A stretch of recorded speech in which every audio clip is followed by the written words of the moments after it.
అందరికీ నమస్తే అండి. Welcome to Lalitha talks. Rayalaseema రత్నాల సీమ అంటారు. రాయలసీమకు ప్రత్యేకత చాలా ఉంది. రాయలసీమ వాళ్ళకి కోపం కూడా ఎక్కువే వస్తుంటుంది అనేసి చాలామంది అంటారు. కానీ రాయలసీమ వాళ్ళకి ప్రేమ ఎక్కువ ఉంటుంది. అలాగే మనము ప్రస్తుతానికి రాయలసీమలో ఉన్న కడప డిస్టిక్లో ఉన్నాము. మనమైతే పులివెందులకి 13 కిలోమీటర్ల దూరంలో ఉన్న మోట్నూతులపల్లిలో ఉన్నాము.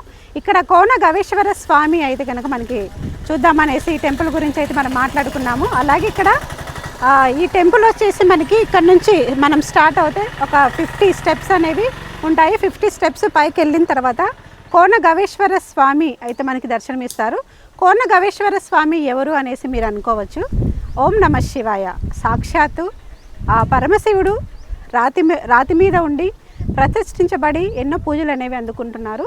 వందల ఏళ్ల క్రితం మోట్నూతులపల్లిలో ఉన్న గ్రామస్తులు ఇక్కడ గొర్రెలను కాపుకుంటూ ఉంటే ఒక కొలను అనేది కనిపించింది వీళ్ళకి. ఆ కొలనులో పసుపు కుంకుమతో నిండి ఉన్న ఒక అడుగుజాడలు అనేవి కనిపించాయి.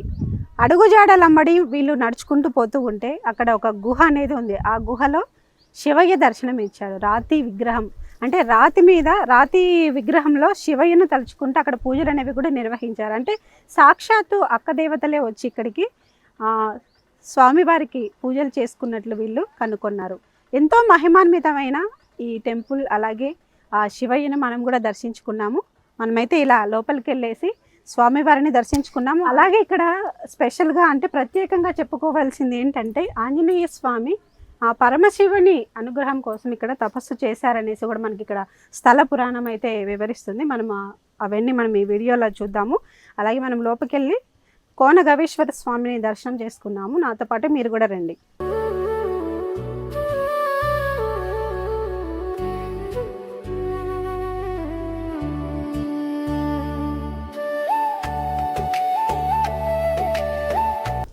మనం ఏ టెంపుల్కి వెళ్ళినా మొదటగా దర్శనం చేసుకోవాల్సింది మొదటి పూజ ఆ విఘ్నేశ్వర స్వామికి. నాతో పాటు మీ అందరూ కూడా విఘ్నేశ్వర స్వామిని దర్శనం చేసుకోండి. ఇక్కడ చూడండి, స్థల పురాణం మనము చూసినట్లయితే ఈ చరిత్ర ఏం చెప్తుందో ఒక్కసారి విందాము. వందల ఏళ్ల క్రితం పశువులు మేపుకోవడానికి వచ్చిన కొంతమంది గ్రామస్తులకు కొండల్లో ఓ కోనేరు కనిపించింది. అది పసుపు కుంకుమలతో నిండిపోయి ఉండడంతో వారు ఆశ్చర్యానికి గురై అన్వేషణ మొదలుపెట్టారు. వారికి ఆ కోనేరు నుండి కొంతమంది మహిళల అడుగుజాడలు కనిపించాయి. అడుగుజాడల్లో అడుగు వేస్తూ పోగా ఆ జాడల్లో పెద్ద గుహ కనిపించింది. అక్కడ ఓ రాయి దేదీప్యమానంగా కనబడింది. ఇదేంటో కనుక్కోవాలని మరుసటి రోజు మరికొంతమందితో వచ్చి చూడగా ఆ రాతి లింగానికి పూజలు జరిగినట్లు తెలిసింది. ఎవరు చేసి ఉంటారా అని మరికొంత లోతుగా పరిశోధించగా ఆ కోనేరులో మహిళల అలజడి వినిపించింది.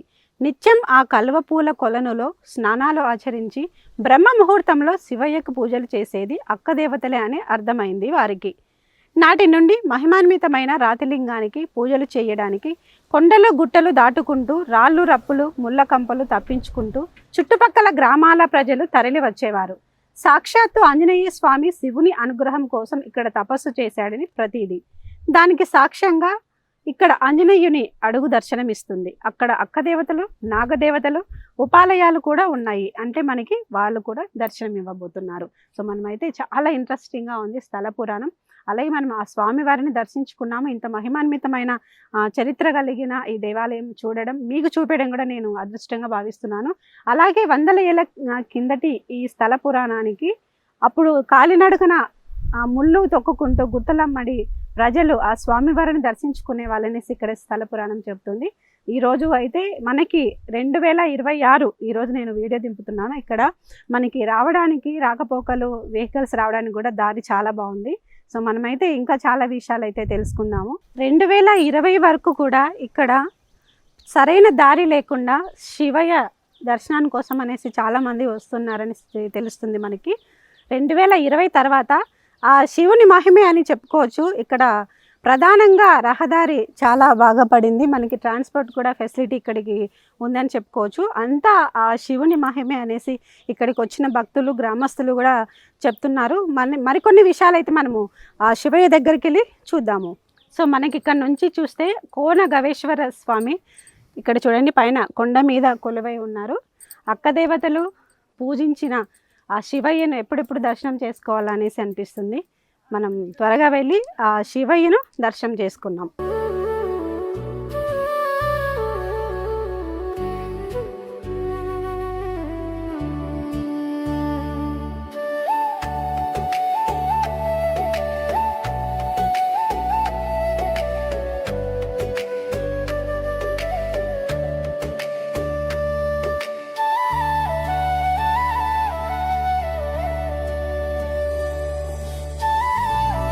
ఇక్కడ మనం చూసుకున్నట్టయితే ఇది ఒక పర్యాటక ప్రదేశంగా కూడా మనం చెప్పుకోవచ్చు.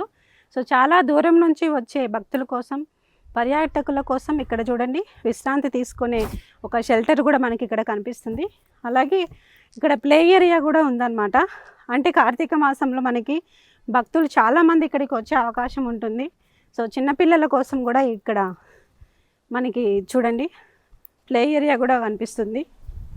సువిశాలమైన కొండ ప్రాంతంలో ఇంత విశాలమైన ఇంత ప్రశాంతమైన వాతావరణంలో శివయ్యను దర్శించుకుంటూ ఉంటే మనసు ప్రశాంతంగా ఉంటుంది. అలాగే మనము ఏదైనా టెంపుల్కు వెళ్ళేటప్పుడు ఓం నమః శివాయ అనే పంచాక్షరి మంత్రాన్ని మనం జపించుకుంటూ ఆ శివయ్యను దర్శనం చేసుకుంటే మనకి లోపల ఉన్న భయం కానీ లేదంటే ఏదైనా మనకి అనుకోని ఆలోచనలు బ్యాడ్ ఆలోచనలు వస్తే అవన్నీ కూడా ఈ పంచాక్షరి మంత్రంతో అన్నీ పోతాయి అనేసి మనకి చాలామంది పండితులు కూడా చెప్తున్నారు. ఓం నమః శివాయ. ఆ శివయ్యను దర్శించుకోవడానికి మనమైతే మెట్లు ఎక్కుతున్నాము. పైన కొండ మీద శివయ్య అయితే ఉన్నారు కదా. శివయ్యను దర్శించుకునే ప్రయాసం కూడా వస్తుంది నాకు స్టెప్స్ ఎక్కుతుంటే. కానీ ఎలాంటి అవస్థ అనేది ఎవరికి ఉండదు, పిల్లలకైనా కావచ్చు. ఏజ్డ్ పర్సన్స్ ఒక్కటి కొంచెం ఈ పైనకి వచ్చి దర్శనం చేసుకోలేరు అనిపిస్తుంది నాకు. సో మిగతా వాళ్ళు అయితే ఖచ్చితంగా దర్శనం చేసుకోవచ్చు. ఇక్కడ ఒకసారి చూడండి, అక్కడే మనకి ఓం నమః శివాయ శివయ్య దర్శనం అయితే చేసుకోబోతున్నాం మనము. కోన గవేశ్వర స్వామి టెంపుల్ మోట్నూతులపల్లిలో ఉంటుంది. పులివెందులకు ఎగ్జాక్ట్లీ 13 కిలోమీటర్ల దూరంలో ఉంటుంది. సో చూసారు కదండి, కోన గవేశ్వర స్వామి టెంపుల్కి అయితే మనం వచ్చాం కదా. ఈ గుహలో నుంచే స్వామివారిని దర్శించుకోవాలి. ఓం నమః శివాయ అనుకుంటూ మనం కూడా గుహ లోపలికి వెళ్ళి శివుని దర్శించుకున్నాము. స్వయంభుగా వెలిసిన రాతిలింగంని మనం కూడా దర్శించుకున్నాము.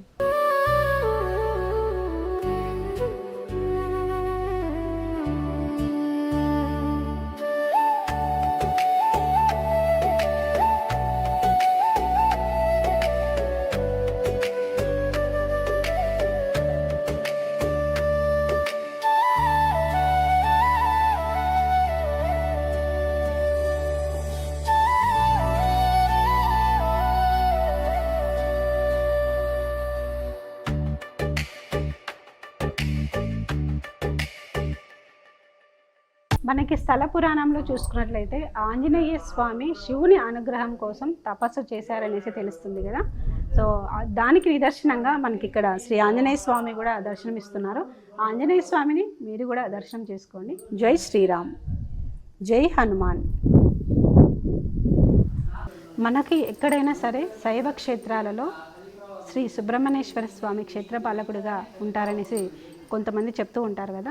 సో దానికి నిదర్శనంగానే మనకి ఇక్కడ సుబ్రహ్మణ్యేశ్వర స్వామి వారు కూడా దర్శనం ఇవ్వబోతున్నారు. ఓం శరవణ భవాయ నమః, స్కందనాదాయ నమో నమః. సో ఎంతో కష్టపడి మనమైతే పైకి వచ్చాం కదా. కోన గవేశ్వర స్వామిని మనం ఇప్పుడు దర్శించుకోబోతున్నాము. కోన గవేశ్వర స్వామి దగ్గరికి వెళ్ళాలంటే మనము ఇలాగే కిందికి గుహ లోపలికి వెళ్ళాలన్నమాట. ఓం నమః శివాయ, ఓం నమః శివాయ అని అనుకుంటూ మనము ఇక్కడ కింద గుహ లోపలికి వెళ్దాము. ఓం నమః శివాయ, ఓం నమః శివాయ. మనమైతే కోన గవేశ్వర స్వామి దర్శనానికి అయితే వెళ్తున్నాము. సో గుహ లోపలికి వెళ్తున్నాము. ఒక్కసారి మీరు చూడండి.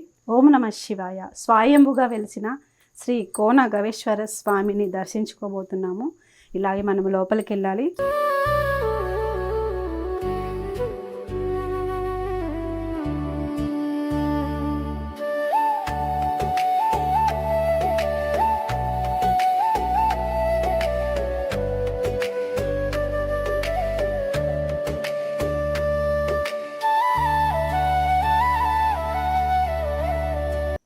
అద్భుతమైన రాతి పుట్ట కూడా మనం చూస్తున్నాము. మామూలుగా మనము మట్టి పుట్టని చూస్తూ ఉంటాం కదా. ఇక్కడ ఈ స్వామివారి వెనుకల అంటే బ్యాక్ సైడ్ మనకి రాతి పుట్ట కూడా మనకి కనిపిస్తుంది. ఒక్కసారి మీరు కూడా దర్శనం చేసుకోండి స్వామివారిని, అలాగే రాతి పుట్టను కూడా.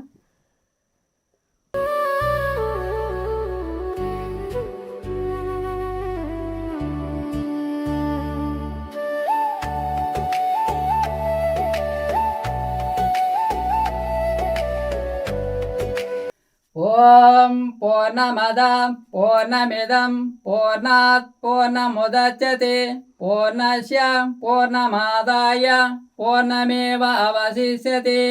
ఓం శాంతి శాంతి శాంతి. అవత్వమాం అవాభక్తారం అవాశ్రోతారం అవాధ్యాతారం అవాదాతారం అవానుచానం అవశిష్యం అవా పురస్తాతు అవా దక్షిణాత.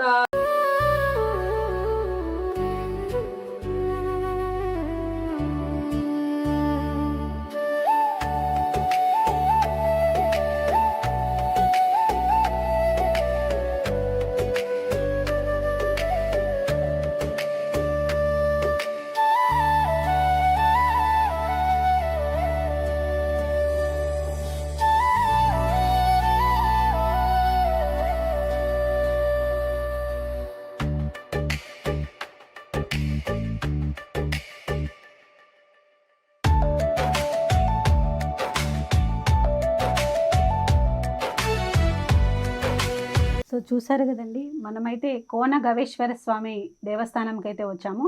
ఇక్కడ గుహలో నుంచి వచ్చి స్వామివారిని దర్శనం చేసుకోవాల్సి ఉంటుంది. అలాగే చూడండి, ఇక్కడ మనకి అమర్నాథ్లో స్వామివారు ఎలా ఉంటారో, ఆ అమరేశ్వరుడు ఎలా ఉంటారో అమర్నాథ్లో, సో సాక్షాత్తు అలాగే నాకైతే కనిపిస్తుంది. మీకు కూడా అలాగే కనిపిస్తుంటే ఒక్కసారి కామెంట్ బాక్స్లో మెసేజ్ పెట్టండి. దక్షిణాంనాయ స్వయంభూ శ్రీ కోన గవేశ్వర స్వామి దేవస్థానంలో మనం ఈ గవి లోపల స్వామివారిని దర్శించుకుంటున్నాము. ఇక్కడ మనకి అక్కదేవతలు వచ్చి స్వామివారికి పూజలు నిర్వహిస్తున్నారనేసి మనం ఆల్రెడీ చెప్పుకున్నాము. స్థల పురాణంలో కూడా అదే ఉంది. సో మనకి ఇక్కడ కోనేరు కూడా మీకు చూపిస్తాయి. గవి లోపల ఇక్కడ కోనేరు కూడా మీకు చూపిస్తాను. ఒక్కసారి చూడండి, ఇక్కడ ఈ లోపల కోనేరు ఉంటుంది. ఇప్పుడు మనకి కొంచెం మట్టి పడడం వల్ల కోనేరు కనిపించడం లేదు. ఇంకా లోపలికి కూడా గవి ఉంటుంది.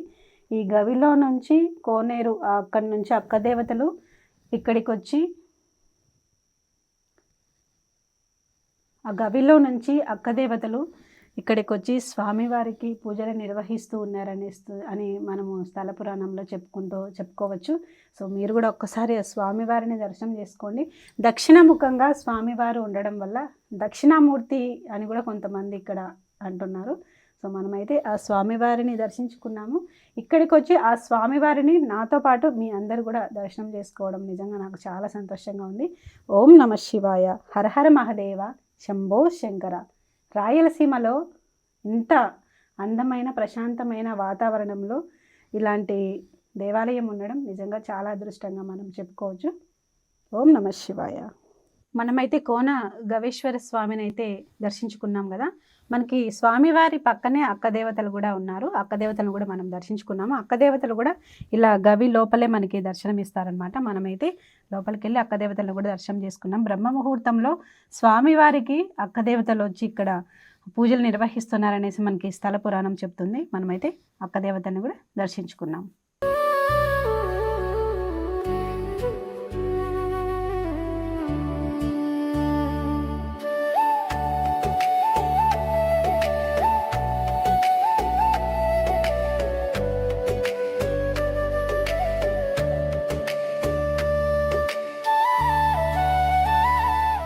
సో చూడండి, అక్కదేవతలు ఎంత ప్రశాంతంగా పూజలు అందుకొని మరి ఇక్కడ ఉన్నారు. భక్తులకు దర్శనం ఇస్తున్నారు కూడా భక్తులకి. చూడండి, ఎంత అక్కదేవతలు అంటే ఎంత మహిమాన్వితమైన అమ్మవార్లో మనకు అందరికీ తెలుసు.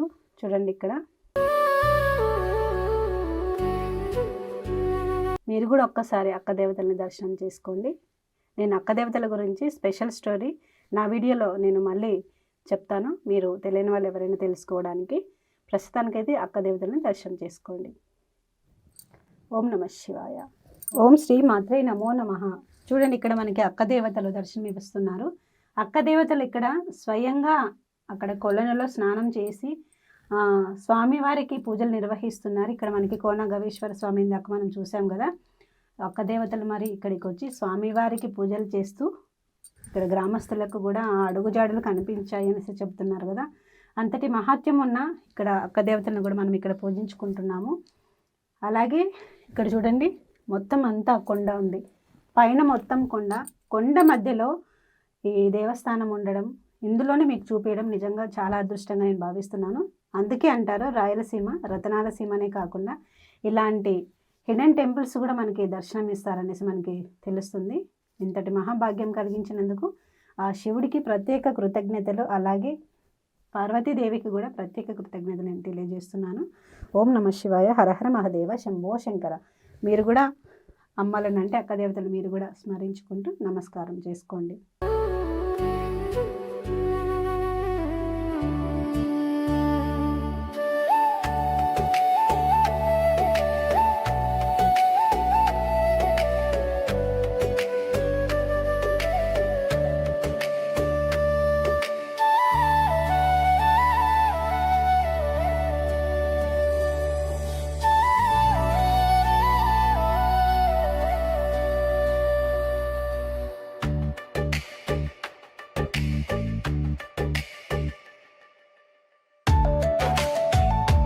చూస్తారు కదండి, ఇంత మహిమాన్వితమైన ప్రకాశవంతమైన దేవాలయానికి మీరు కూడా ఒక్కసారి ఆంధ్రప్రదేశ్కి వచ్చినప్పుడు, కడప డిస్టిక్ వచ్చినప్పుడు ఈ దేవాలయాన్ని దర్శించుకోండి. ఆ స్వామివారి అనుగ్రహం ఖచ్చితంగా మీరు కూడా తీసుకోండి. ఓం నమ శివాయ. ఇందాక మనం స్వామివారిని దర్శించుకున్నాము, అలాగే అక్క దేవతలను కూడా దర్శించుకున్నాం కదా. అలాగే పార్వతీదేవి అమ్మవారు ఎక్కడుందా అనేసి లోపల మనసులో అనుకుంటూ ఉండంగానే మనకి ఇక్కడ అమ్మ ప్రత్యక్షమయ్యారు. పార్వతీదేవి స్వామివారు ఉన్న తర్వాత అమ్మవారు ఉండకుండా ఉంటారా చెప్పండి. సో మీరు కూడా అమ్మవారిని దర్శనం చేసుకోండి. అన్నపూర్ణాదేవి నమో నమః, పార్వతీదేవి నమో నమః. సో మనతో పాటు ఇక్కడ భక్తులు ఉన్నారు. ఎంతో దూరం నుంచి ఇక్కడికి కోన గవేశ్వర స్వామిని దర్శించుకోవడానికి అనేసి వచ్చారు. సో వీళ్ళైతే ఎక్కడి నుంచి వచ్చారు, అలాగే ఇక్కడ భజన కూడా కార్యక్రమం అనేది నిర్వహిస్తాము, ఆ స్వామి వారికి భజన కూడా చేయడానికి మేము వచ్చాము అనేసి అంటున్నారు. అసలు వీరి పేర్లు ఏంటిది, వీళ్ళు ఎక్కడి నుంచి వచ్చారు, స్వామివారు అంటే ఎందుకు అంత ఇష్టము, మనమైతే అడిగి తెలుసుకునే ప్రయత్నం అయితే చేద్దాము. నమస్తే అండి. నమస్తే. మీరు ఎక్కడి నుంచి వచ్చారు? మాది కదిరిమ్మ. మాది కదిరి నుంచి వచ్చారు అంటే మీరు భజన మండలి నుంచి వచ్చారని చెప్పారు. అంటే మీ భజన మండలి పేరు, మీరు ఎన్ని ఇయర్స్ నుంచి ఇక్కడికి వస్తున్నారు, స్వామివారు మీకు ఎలా తెలుసు?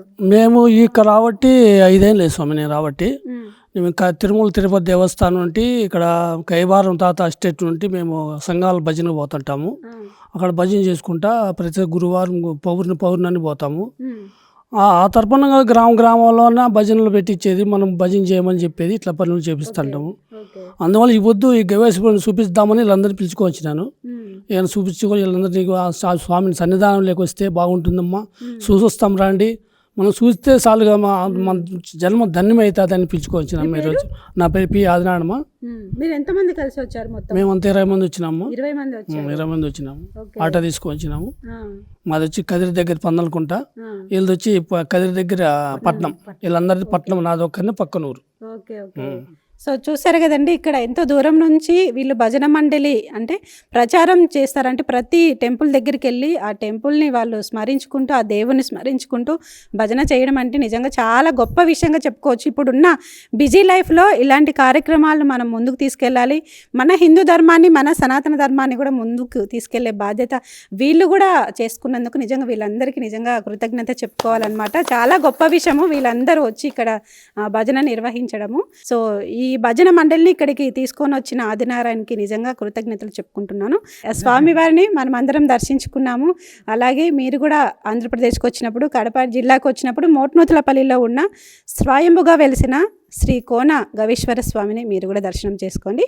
ఓం నమ శివాయ, హరహర మహదేవ, శంభో శంకర. సో మనకి ఇక్కడైతే ఆలయానికి సంబంధించిన పూజారి గారు అయితే ఉన్నారు. మనమైతే కొన్ని విషయాలు ఈ టెంపుల్ గురించి ఏమంటారో చూద్దాం. ఎందుకంటే కనుక 24 గంటలు స్వామివారి సేవలో నిమగ్నమయ్యి స్వామివారిని స్మరించుకుంటూ ఉన్న మనమైతే అర్చకులు గారు అయితే మనం మాట్లాడదాము. స్వామి నమస్తే. స్వామి నమస్తే అమ్మా. పేరు స్వామి? నా పేరు శ్రీనివాసులమ్మ. ఎలా ఉంది స్వామి ఇక్కడ టెంపుల్ చూసుకున్నట్టయితే లోపల గుహలోకి వెళ్ళి స్వామివారిని దర్శనం చేసుకోవాలి. అలాగే పక్కన అక్క దేవతలు అమ్మవారు పార్వతీదేవి కూడా ఉన్నారు.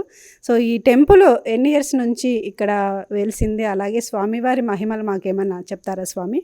ఇక్కడ ఎంతో పురాతనమైనది, అద్భుతంగా ఉంటుంది. ఇది చాలామంది భక్తులు తమిళనాడు, కర్ణాటక, హైదరాబాదు, ఎక్కడెక్కడ దూర ప్రాంతాల నుంచి, మహారాష్ట్ర నుంచి, ఉత్తరప్రదేశ్ అక్కడి నుంచి కూడా వస్తూ ఉంటారు ఇక్కడికి. చాలా పవిత్రంగా నమ్మకంతో భక్తితో కోరుకుంటే ఏ కోరికలైనా సరే నెరవేరుతాయి, ఇబ్బంది లేకుండా. నమ్మకం ఉండాలి, నమ్మకం ఉంటే ఏదైనా నెరవేరుతుంది. నమ్మకంతో వచ్చి మీరు భక్తులందరూ వచ్చి దర్శనం చేసుకుంటే చాలా సంతోషంగా, మీకు ప్రజలందరూ కూడా బాగుంటారు. దేవుని కూడా ఈ దేవస్థానం కూడా డెవలప్ అవుతుంది అని నేను ఆశిస్తున్నాను. స్వామి ఇక్కడ చిన్నప్పుడు నేను వచ్చాను ఇక్కడికి, దారి అనేది అస్సలు లేదు. మేము ఆ ముళ్ళ మీద నుంచి రాళ్ళ మీద నుంచి నడుచుకుంటూ వచ్చి స్వామివారిని దర్శనం చేసుకుంటూ ఉన్నాము. ఈరోజు అంటే మనం 2026లో ఉన్నాము. ఇక్కడ మనకి పైన మొత్తం స్టెప్స్ బాగా, అంటే భక్తులు ఎక్కడానికి కానీ దారి, అక్కడి నుంచి రావడానికి కానీ దారి అయితే బాగుంది స్వామి. సో ఇంత మహత్యం ఉన్న స్వామివారు నిజంగా ఇక్కడ అందరికీ దర్శనం ఇవ్వడం నిజంగా చాలా అదృష్టంగా మేము చెప్పుకుంటున్నాము. ఎందుకంటే చిన్నప్పటి నుంచి నేను చూస్తున్నా కాబట్టి అప్పటికి ఇప్పటికీ కూడా దారి అనేది లేదు. ఇప్పుడైతే దారి, ఏ వెహికల్స్ అయినా ఇక్కడికి రావడానికి అయితే మనకు ఆస్కారం అనేది ఉందని మనం చెప్పుకోవచ్చు స్వామి. ఇంకా ఇప్పుడు ఈ లోపల గుహలు అనేవి చాలా ఉన్నాయి స్వామి. ఈ గుహలు మనకి ఎంతవరకు ఉండొచ్చు అని మీరు అనుకుంటున్నారు? ఈ పార్నపల్లి వరకు చూసిన వాళ్ళు వచ్చేసి పార్నపల్లి వరకు పోయారమ్మా. అవతల ఎంత దూరం ఉండేది తెలియదు. పార్నపల్లి వరకు అయితే అంతవరకు పోయిన వాళ్ళు మాత్రమే చెప్పారు. అవతల ఎంత దూరం ఉండేది ఎవరికి తెలియదు. వీళ్ళు అక్కదేవతలు వచ్చేసి రోజు పూజలు నిర్వహిస్తావు నేనమ్మా. ఈ ముందు ఊరి దాటిన తర్వాత ఒక కోనేరు ఉంది. ఆ కోనేరులో 7 మంది అక్కదేవతలు పోయి ఆడ స్నానం చేసి పసుపు కుంకుమలతో స్నానం చేసేసి వాళ్ళు వచ్చి ఇక్కడికి వచ్చి చేసుకునే వాళ్ళమ్మ. తెల్లవారుజామున స్నానం చేసి ఇటుకి వచ్చి వాళ్ళు అభిషేకం చేసుకునేవాళ్ళు. అభిషేకం చేసిన తర్వాత మళ్ళీ వాళ్ళు వెళ్ళిపోతారు, గుహల్లోకి వెళ్ళిపోతారు అక్కదేవతలు. అలా జరుగుతూ ఉన్నప్పుడు పొద్దున్నే ఈ ఊర్లో వాళ్ళందరూ పోయి అక్కడికి కోనేరు దగ్గరికి పోయి చూస్తే పసుపు కుంకుమ ఎక్కువగా పడి ఉంటుంది. అంటే కేజీలు లెక్కన అనుకోమా, దండిగా పడి ఉంటుంది. అవి చూసి 10 మంది ప్రజలందరూ ఇట్లా ఊరికి కొంచెం తెలిసి చాలా మంది భక్తులు వచ్చారు. సో చూసారు కదండి, ఇంత మహిమాన్వితమైన దేవస్థానానికి మనం అందరం కూడా వచ్చి స్వామివారిని దర్శించుకున్నాము. అలాగే ఇక్కడ మీకు కనిపిస్తుంది కదా, ఈ గుహ లోపల నుంచే స్వామివారిని దర్శనం చేసుకోవాలి. అక్క దేవతలు కూడా లోపల ఉన్నారు. అలాగే పార్వతీదేవి కూడా మనకి దర్శనం ఇస్తారు. సో మన సృష్టికి మూలం శివపార్వతులు అంటారు కదా, అంతటి శివపార్వతులు మనం ఇక్కడ దర్శనం చేసుకోవచ్చు. అలాగే స్వామివారు మనం చూసుకున్నట్లయితే అమర్నాథ్లో స్వామివారు ఎలా ఉంటారో నాకైతే ఇక్కడ స్వామివారు అలాగే కనిపించారు. దక్షిణ మొహం ఉండడం వల్ల దక్షిణామూర్తిగా కూడా మనము పిలుచుకోవచ్చు అనేసి మనకి చెప్తుంది. ఎవరైనా సరే దేవుడు ఒక్కడే, రూపాలు వేరనేసి మనకు చెప్తూ ఉంటారు. కాబట్టి ఓం నమ శివాయ. ఆ శివుని ఆశీస్సులు నాతో పాటు మీ అందరికీ కూడా ఉండాలి. అలాగే ఇంత మహిమాన్వితమైన దేవస్థానంని మీ అందరికీ పరిచయం చేసినందుకు నాకు ఆ దేవుడు కృతజ్ఞత చెప్పుకుంటున్నాను. ఇలాగే మన ఛానల్ని సపోర్ట్ చేస్తూ ఉండండి. ఇలాంటి హిడెన్ టెంపుల్స్ మీ ఊళ్ళో ఉంటే నాకు కామెంట్ బాక్స్లో మెసేజ్ పెడితే నేను అక్కడికి వచ్చి మరి టెంపుల్స్ని ప్రపంచానికి పరిచయం చేసే బాధ్యత నేను తీసుకుంటూ ఉన్నాను. అందరికీ నమస్తే. చూస్తూ ఉండండి నా ఛానల్ని.